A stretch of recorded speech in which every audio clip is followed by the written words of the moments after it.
Water Resources Minister Wilfred Abrams is dismissing critics who suggest that government is against desalination plants as an option to boost local water security. Clearing the air on the matter, he said government supports the use of desal plants, but it will do so in the interest of the people. Contrary to some suggestions by recent contributors in the newspaper, neither I nor the government of Barbados made any decision to throw the baby with the bathwater and write off desalination as an option to contribute to water security in Barbados. The position that was taken was that we were not going to follow through with egregious contracts, which would have seen the expenses to the Barbados Water Authority increase by over $100 million per year, in circumstances where the contractual arrangement was unjustified and made no sense. Our first duty as a government is to the people of Barbados and not to protect the profits of any company or companies. Additionally, Minister Abrams noted the Grandview Reservoir project will continue. The BWA has chosen to continue the Grandview Reservoir project, which was originally awarded to Inatech, given the urgency of its value to the people of Barbados.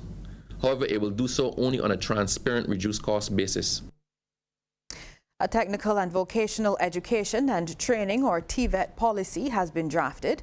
Chairman of the TVET Council, Dr. Albert Best, says it's expected to bridge the gap between general education and technical and vocational education and training. He said the draft policy was awaiting review so it could be submitted to the Ministry of Education, Technical and Vocational Training for approval and implementation. Dr. Best says the National TVET Policy 2020 is expected to cement the close relationship going forward between general education and TVET so that every student and individual in the workforce is prepared for life as well as their careers or occupations of choice. He said the policy was drafted under the guidance of senior specialist with the Caribbean Office of the International Labour Organization, Dr. Hassan Nhadi. Well, young people involved in the Ministry of Youth's Building Blocks project will be assisting government in its quest to plant 1 million trees. Word of this from Minister of Youth and Community Empowerment, Adrian Ford.